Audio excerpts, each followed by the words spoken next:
Assalamualaikum warahmatullahi wabarakatuh dan selamat sejahtera. Berjumpa lagi dalam kelas Cikgu Ridwan pada hari ini. So hari ini cikgu nak berbincang dan menyampaikan tutorial yang berkaitan dengan gelombang, iaitu fizik KSM tingkatan 4, di mana tumpuan cikgu pada kali ini adalah soalan gelombang di bahagian fenomena, pembelauan dan juga interference. Okey, seperti yang kamu lihat ini. Okey, so perkongsian cikgu tertumpu kepada panduan panduan menjawab kertas 2 bahagian B. So kita teruskan slide kita untuk soalan yang akan cikgu tunjukkan. Tapi sebelum itu kita buat sedikit ulang kajilah di sini berkaitan dengan pembelauan. So apa yang kamu nampak pada bahan yang cikgu sediakan ini. Okey, pembelauan sebenarnya yang kamu boleh lihat, cikgu telah nyatakan dekat sini berkaitan dengan definisi. Itu salah satu lagi konsep yang kamu kena adalah dalam menjawab soalan fizik, iaitu kamu tak boleh lari daripada mendefinisikan fenomena ataupun hukum ataupun prinsip dalam fizik. So pembelauan ni sebenarnya berlaku apabila ia melalui celah. Itu yang paling pentinglah apabila muka gelombang yang kita tunjukkan sini melalui celah. Okay. Ataupun penghalang. Celah macam ini. Ini celah atau penghalang. Penghalang ni boleh juga cikgu lukis seperti ini. Ini gelombang, muka gelombang, penghalang.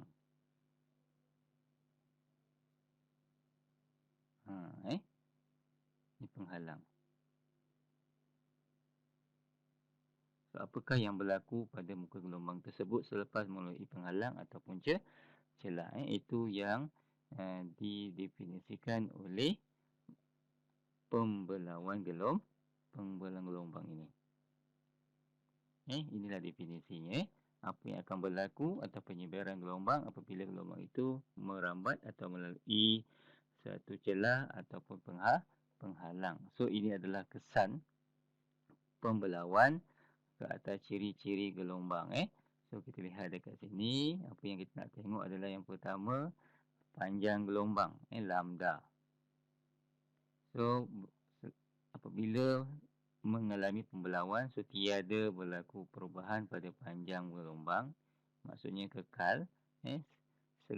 Sebelum melalui penghalang ataupun celah, panjang gelombang itu masih kekal. So penjelasannya gelombang tidak berubahlah, laju gelombang tidak berubah. Itulah penjelasan yang merujuk kepada kenapa panjang gelombang tidak berubah.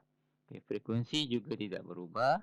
Sebabnya tiada perubahan kepada frekuensi sumber. Sebab dia berdasar ataupun berpunca daripada satu sumber yang sama. Seterusnya berkaitan dengan laju.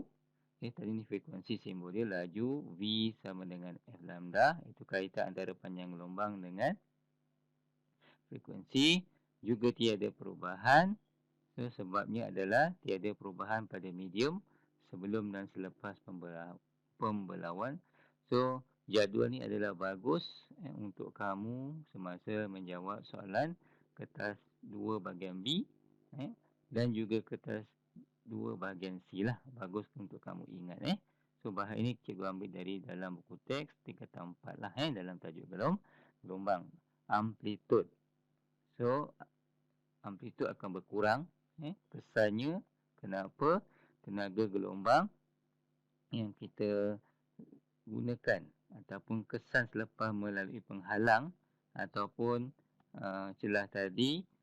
Apa yang berlaku pada tenaga gelombang adalah tenaga gelombang tersebar meliputi kawasan yang lebih luas selepas dibelaukan. Itulah alasan kenapa amplitudenya berkurang. Seterusnya dengan arah perambatan. Arah perambatan biasanya diberi oleh anak panah. Seperti ini yang ada tanda anak panah. So, apa yang berlaku dari satu arah kepada banyak arah. Ini maksudnya uh, kesan pembelauan lah daripada satu arah kepada banyak arah. Contoh, sebelum mungkin satu arah seperti ini, tapi bila selepas mungkin boleh jadi seperti ini. Banyak arah lah. Banyak arah. Ini selepas melalui celah yang sempit lah. Ini contoh sahaja. So, alasan kenapa muka gelombang tersebar. Kenapa? Alasannya adalah berfokus pada muka gelombang yang telah disebarkan. Okay, seterusnya, berkaitan dengan rumusan bagi pembelauan. So, kita tengok dekat sini. Faktor-faktor yang mempengaruhi pembelauan lah, gelombang dan kesannya. So, kita lihat dari sini panjang gelombang tetap. Panjang gelombang tetap. Okey. Kesannya adalah panjang gelombang tetap. Ni lambda. Lambda. So, panjang gelombang ni tetap pada saiz celah yang lebar dan juga saiz celah yang sempit. Maksudnya tiada berlaku ataupun tidak mempengaruhi panjang gelombang untuk saiz celah yang lebar dan juga saiz celah yang sempit lah. Tapi apa yang berlaku kesan pembelauan untuk saiz celah yang lebar adalah penyebaran gelombang kurang ketara, manakala kesan bagi penyebaran untuk gelombang bagi saiz celah yang sempit adalah penyebaran gelombang lebih ketara. Tetapi panjang gelombang adalah tetap. So, bagi saiz celah yang tetap, maksudnya tidak berubah. Bagi panjang gelombang yang pendek, ini bagi panjang gelombang yang pendek.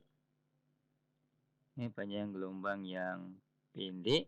Ini panjang gelombang yang panjang. Tetapi dimalahkan dari segi saiz celah ataupun penghalang. So, apa kesannya? Bagi panjang gelombang yang pendek, penyebaran gelombang kurang ketara. Manakala bagi panjang gelombang yang panjang, kesan penyebaran gelombang lebih ketara. Ini digambarkan melalui anak panah yang kita lukislah semasa melukis gambar rajah pembelauan nanti. So, kesan tu menunjukkanlah, anak panah itu menunjukkan kesan sebaran yang lebih jelas ataupun kurang je. Nanti kita tengoklah. So, kita lihat pula kesan celah dan panjang gelombang ke atas corak pembelauan gelombang. So, kita lihat dekat sini berkaitan dengan saiz celah, di mana kalau kita tengok dalam gambar rajah ini, dia punya panjang gelombangnya malah lah. Panjang gelombang untuk saiz celah yang lebar dan saiz celah yang sempit malah. Dari segi panjang gelombangnya, malah dari segi panjang gelombang, cikgu buat catatan, malah panjang gelombang. Kalau kamu dapat lihat sama untuk celah lebar dan juga celah sempit. Tapi kesan pembelauan, inilah lakaran. Ni yang cikgu masukkan tadi. Panjang gelombang tidak berubah selepas melalui celah. Yang kita tengok sini celah. Yang ini celah yang lebar, yang ini celah yang sempit. Tetapi panjang gelombang tidak berubah. Kalau cikgu label sini lambda 1, sini lambda 2. So, lambda 1 sama dengan lambda 2 lah. Sama juga dalam kedua kes ini untuk celah yang sempit. Lambda 1 dan lambda 2-nya tidak berubah. Tapi kesan pembelauan untuk celah yang sempit, ini yang cikgu masukkan tadi, gambar rajah anak panah ni menunjukkan pembelauan yang ketara berbanding dengan celah yang lebar. So, seterusnya kita lihat untuk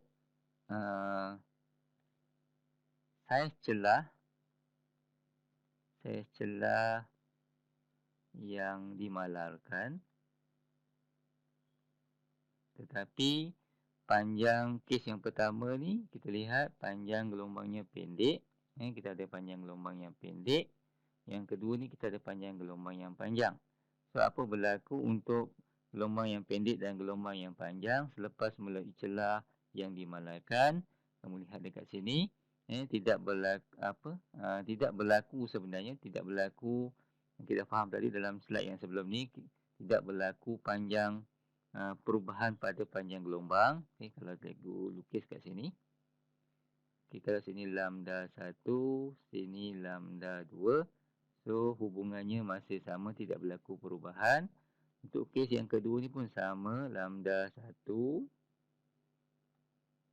Okay, lambda 1.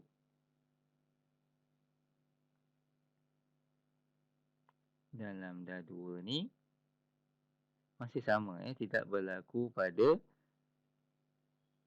selepas pembelauan melalui celah ataupun penghalang. Itu syarat utama pembelauan, tidak berlaku perubahan pada panjang gelombang.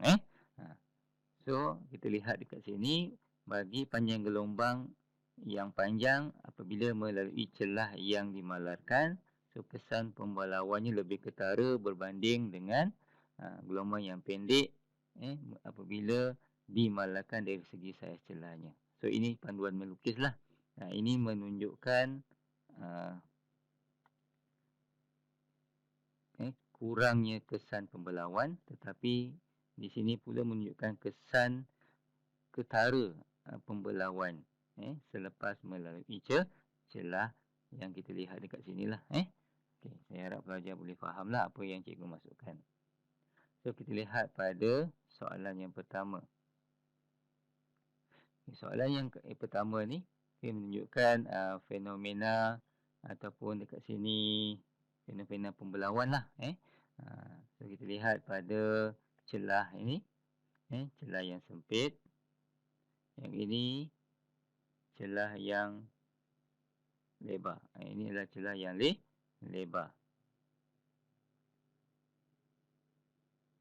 Okey, setelah dilabel kat sinilah. Tapi pada cikgu ini bukan celah. Ini adalah penghalang. Okey, ini saya rasa ada kesilapan teknikal. Ini adalah penghalang sebenarnya. Ini penghalang yang kecil. Okey, ini adalah penghalang yang lebar. Okey, tengok soalan. Okay, dalam soalan ni menunjukkan susunan bagi eksperimen untuk mengkaji satu fenomena. So, biasalah soalan biasanya dia tak akan nyatakan fenomena apa yang terlibat, sebab biasanya dalam soalan ni akan tanyakan pada kamu biasanya apakah fenomena yang terlibat di dalam soalan. Itu biasa je lah. Jadi dia tak akan beritahu. Jadi soalan menjelaskan pada darjah 2.2 menunjukkan jalur terang, jalur terang dan jalur gelap bagi corak gelombang yang terbentuk pada skrin apabila gelombang satah melalui celah kecil dan juga celah besar. Cikgu dah betulkan tadi, celah ni kita gantikan dengan penghalang lah. Jadi kita lihat pada gambar rajah, pada penghalang yang kecil ini, kesan pembelauannya lebih jelas berbanding dengan penghalang yang panjang ataupun besar. Okey, seterusnya kita lihat pada soalan. Okay, terangkan bagaimana jalur terang dan jalur gelap terbentuk pada skrin.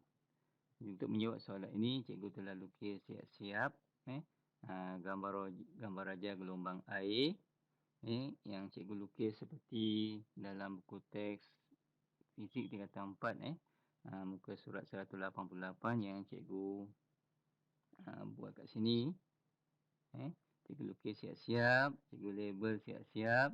Di mana kalau kamu lihat dekat sini, okey, bahagian puncak, bahagian puncak, dan ini adalah bahagian yang bahagian bawah ni lembangan, yang cikgu labelkan kuning lembangan, yang biru ni puncak.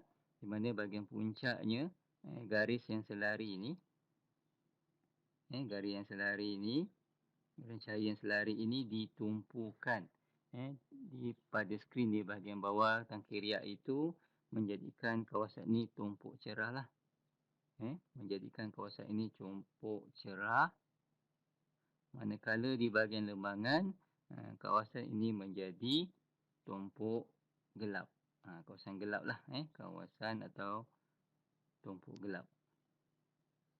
Jadi sekiranya kamu melukis gambar raja seperti ini, dengan lengkap, berlabel, kamu diberi 2 markah lah. Kamu diberi 2 markah di sini. Lengkap. Syaratnya mesti lengkap berlabel. Okey, terus bagaimana kita nak dapat dua markah berikutnya? Sudah pasti pada penerangan lah. So, poin yang pertama adalah kita nyatakanlah gelombang air tadi. Gelombang air yang dibentuk, gelombang air yang dibentuk adalah seperti kanta cembung.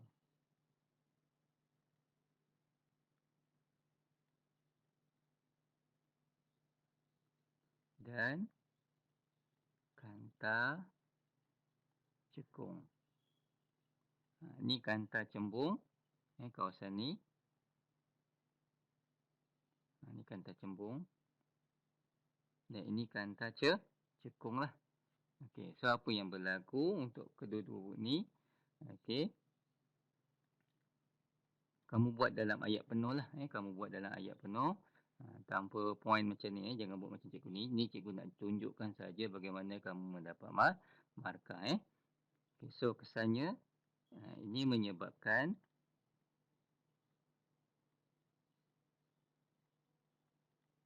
cahaya selari dari lampu ditumpukan menjadi tumpuk cerah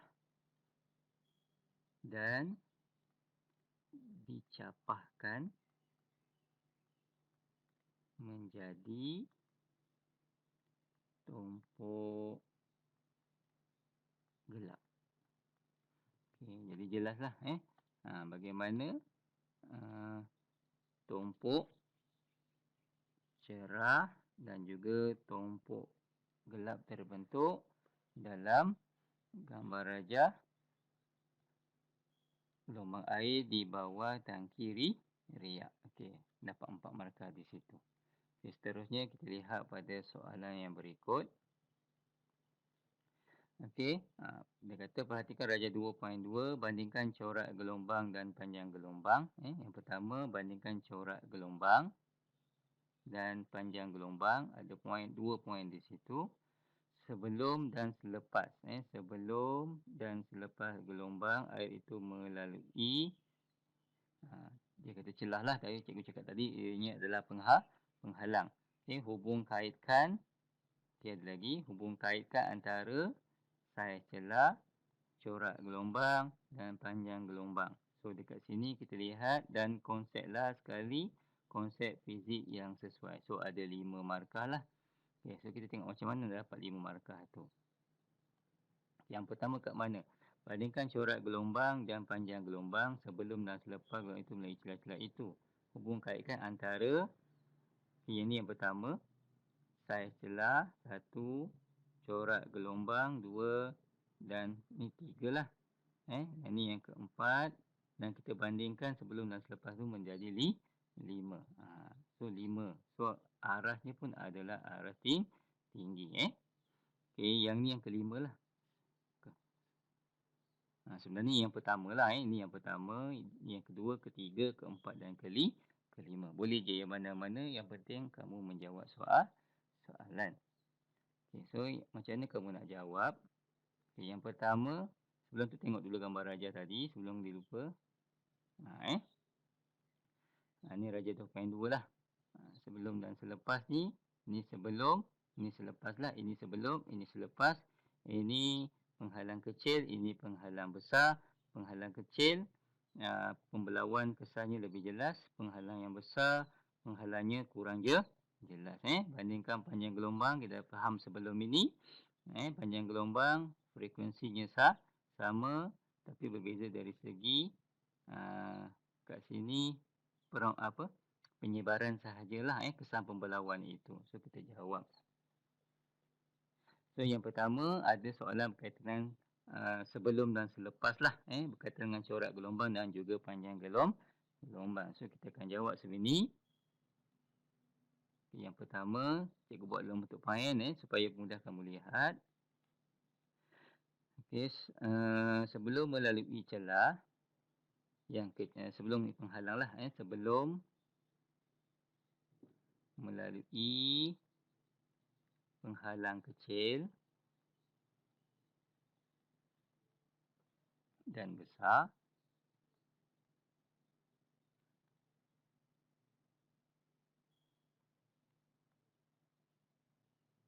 okey, muka gelombang satah dapat diperhatikan,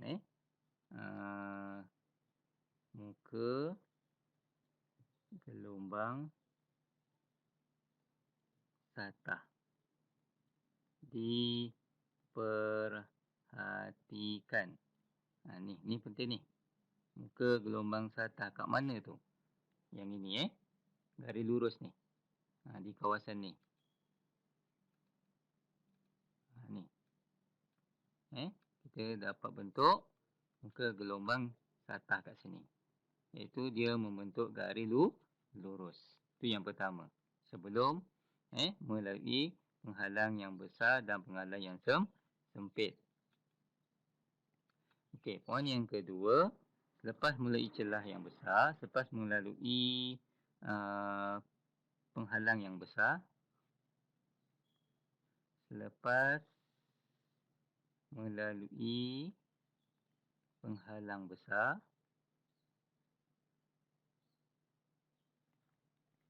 gelombang yang keluar,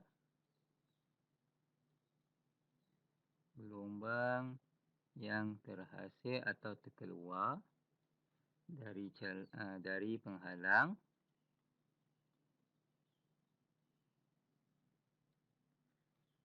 punyai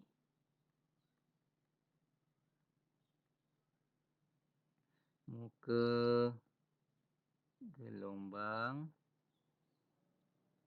yang bulat.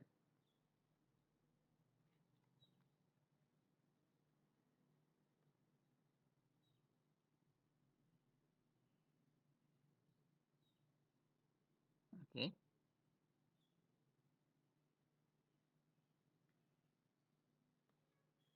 Selepas ni penghalang yang besar, gelombang yang terhasil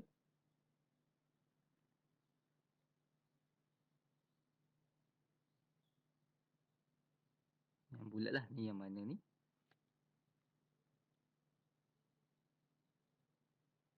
Okey. Cuba highlightkan muka gelombang yang bulat. Okey, poin yang ketiga,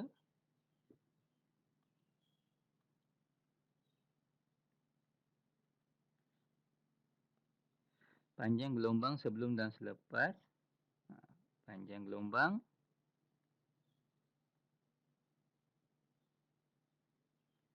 sebelum dan selepas adalah kekal sama. Tak kiralah penghalang ataupun celah tu kecil ataupun besar, panjang gelombang tetap sama, tetap kekal sama. Okey, yang keempat,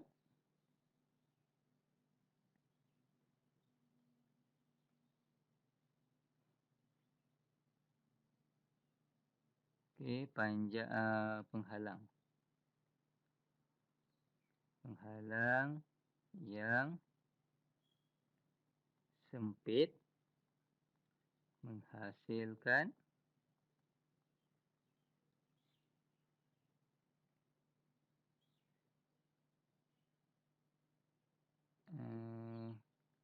lebih lengkung.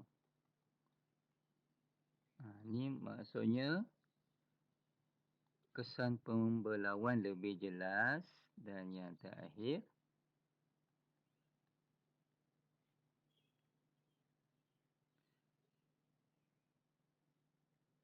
apabila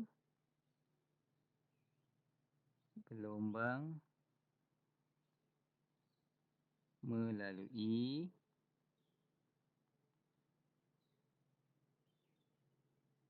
ni soalan yang berkaitan dengan konsep lah, berkaitan dengan konsep fizik ni. Apabila gelombang melalui penghalang yang kecil, gelombang akan membengkok, iaitu kesan pemberlawan lebih jelas.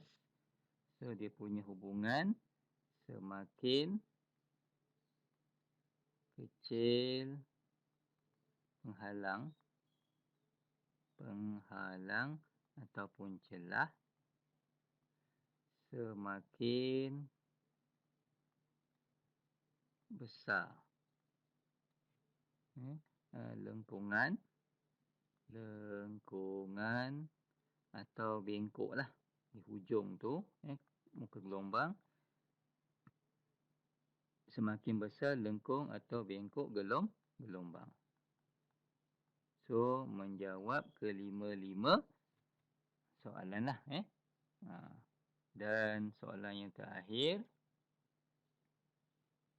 namakan fenomena gelombang yang ditunjukkan pada rajah 2.2. So jawapannya adalah pembelawan lah. Ni yang saya kata tadi. Pembelawan gelombang. Soalan saya merujuk pada soalan lah. Dia tak beritahu. Dia cuma cakap fenomena gelombang. Sebab pastinya dia akan tanya pada murid nanti, apakah fenomena yang terlibat. Jadi yang penting dalam soalan ini adalah pada soalan yang ketiga lah. Bagaimana kamu nak menjawab soalan 5 markah. So kamu perlu menjawab kehendak soalan ini. Okey. Kamu perlu menjawab kehendak soalan ini. Tak kisahlah, walaupun susunan tidak teratur, tetapi kamu kena faham di sini ada 5 markah yang kamu perlu tulis. Okey. Seterusnya kita pergi pada soalan yang berikutnya. Okey, Rajah 2.3 menunjukkan pantai bagi satu kampung nelayan semasa musim tengkujuh. Saiz gelombang adalah besar. Pada satu tahun gelombang ini menghakis pantai, meruntuhkan jeti dan juga merosakkan bot-bot nelayan. Okey, untuk mengelakkan kerosakan yang serupa berulang pada masa hadapan, nelayan-nelayan bercadang untuk membina benteng dan memindahkan jeti ke tempat yang baru. Buat cadangan selanjutnya tentang cara untuk membantu nelayan itu mengatasi masalah. Mereka perlu menggunakan pengetahuan tentang pantulan, pembiasan, pembelawan dan menerangkan cadangan itu merangkumi aspek-aspek ni lah. Reka bentuk dan struktur benteng, lokasi jeti yang nak dibina, saiz atau tenaga gelombang. So markahnya ada 10. Jadi cadangan yang ini kamu perlu tahulah. Bentuk kat mana air yang tenang, kat teluk ke kat tanjung. Okey. So macam mana berkaitan dengan maklumat pembiasan pembelawan tadi, celah sempit dengan celah besar atau penghalang besar atau penghalang kecil yang manakah menghasilkan arus yang tenang. Jadi so kita cubalah jawab dengan bantuan gambar rajah lah. Maksud cikgu, gambar rajah yang kita buat dalam bentuk jadual.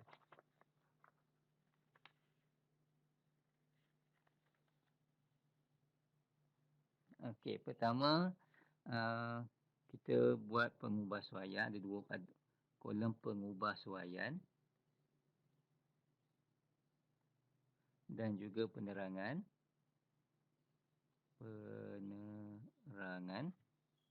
Okey, cikgu garis.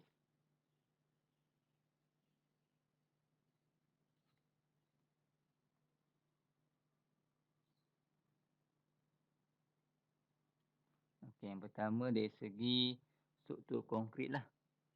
Struktur konkrit.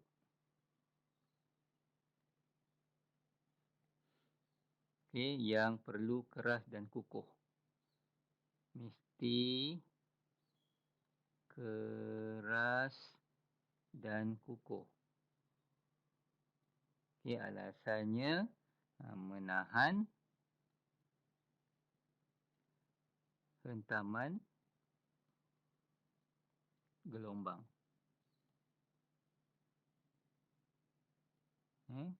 Supaya tidak mudah retaklah. Okey, cadangan lain, celah yang kecil. Okey, sebabnya celah yang kecil ni akan pembelauan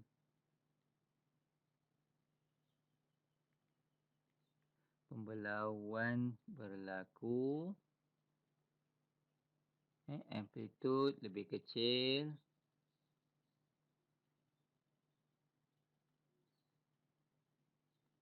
Okey, lagi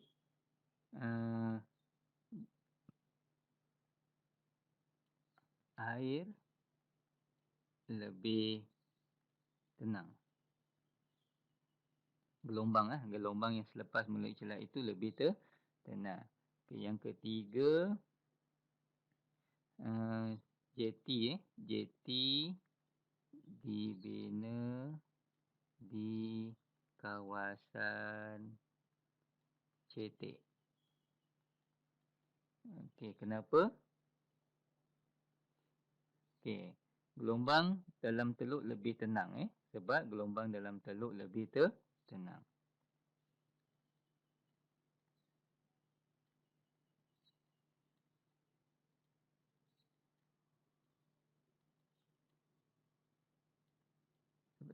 Teluk ni dia menganjur ke dalam berbanding dengan tanjung. Okey, kerana amplitude lebih rendah lah. Amplitude lebih rendah.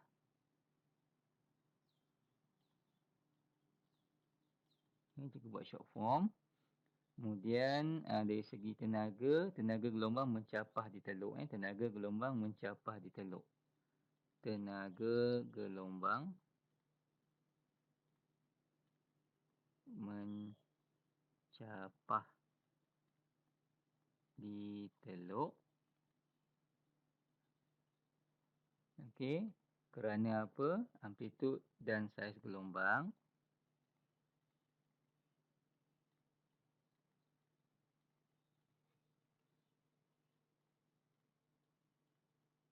adalah lebih kecil. Dan yang terakhir, tenaga gelombang menumpu di tanjung. Tenaga gelombang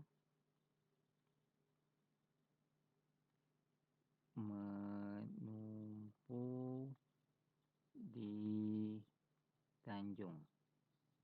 Tanjung ni kawasan yang menganjur dan menganjur ke laut lah. Teluk ni bahagian dalam. So amplitude ni opposite lah. Amplitude dan saiz gelombang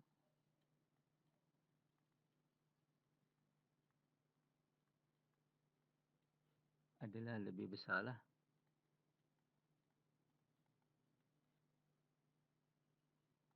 Okey.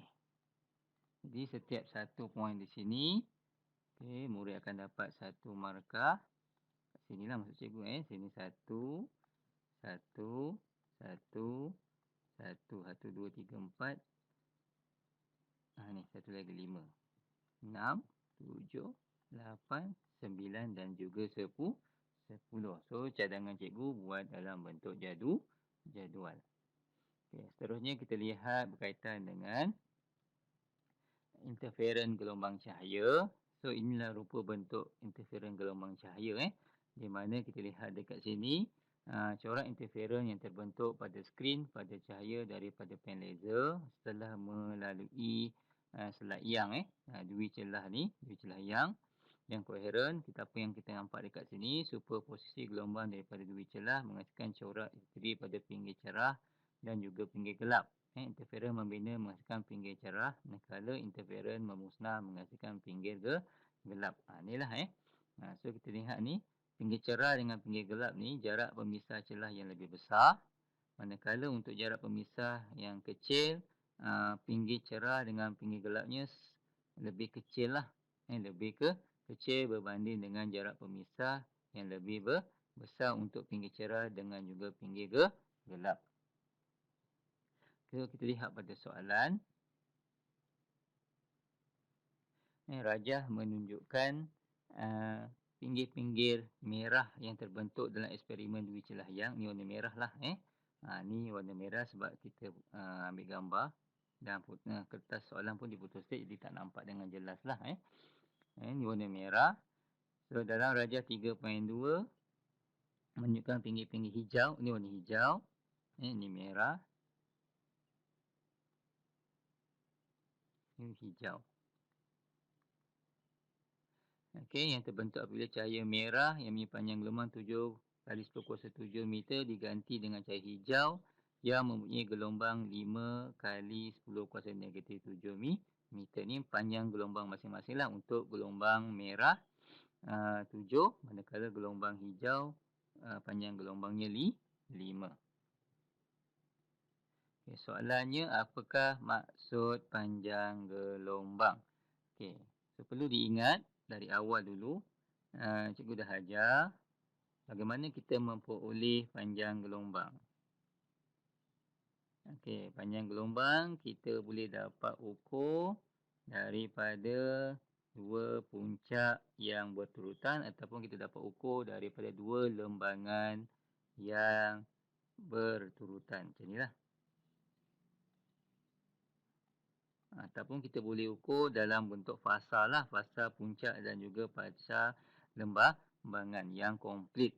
Kita dapat ukur panjang gelombang juga. Sini satu, sini dua. Kat sini lah.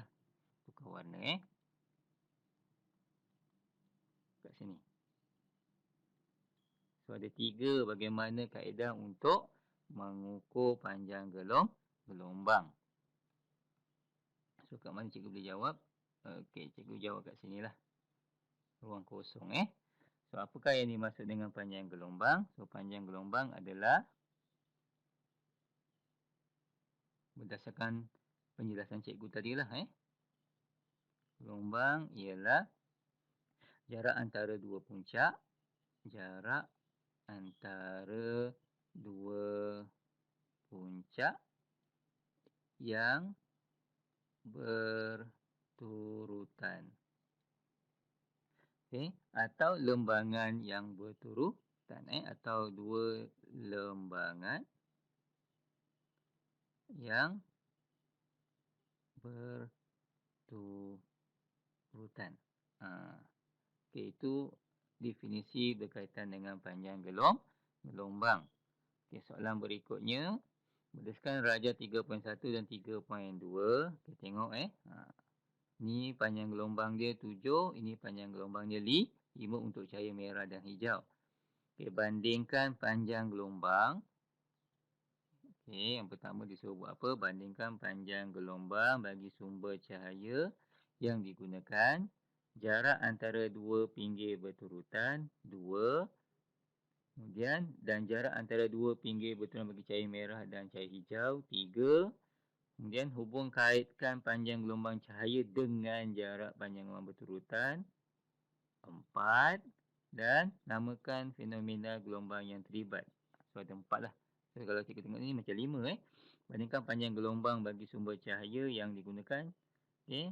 Untuk bandingkan ni untuk jarak antara dua pinggir yang berturutan lah. Bagi panjang gelombang dan juga sumber lah. So dekat sini ada 4 markah yang perlu murid jawab. So cadangan jawapan yang pertama.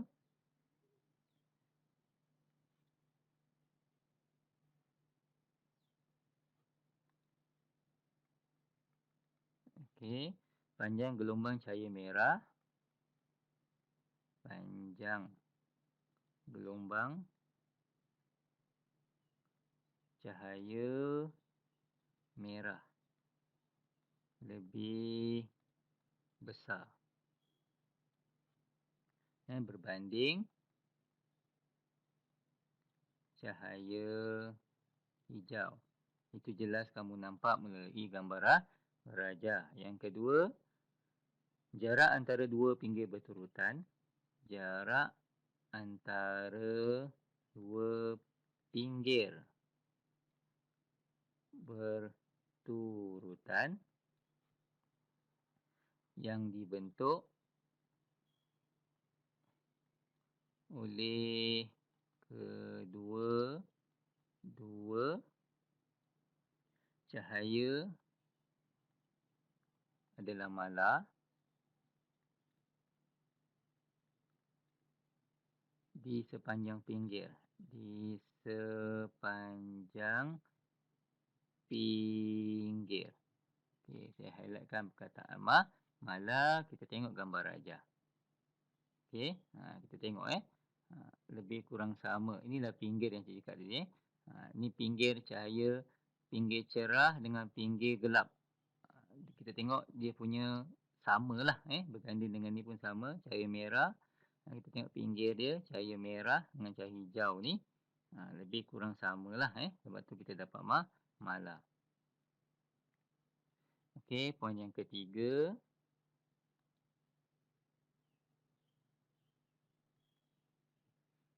Jarak antara dua pinggir cahaya merah.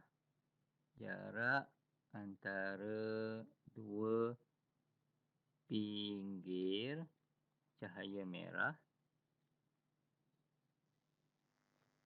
lebih besar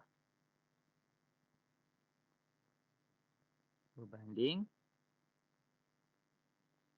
cahaya hijau. Ini jelas dalam gambar rajah kamu dapat lihat. Ni. Okey, ni merah lebih besar daripada hijau. Dan yang terakhir,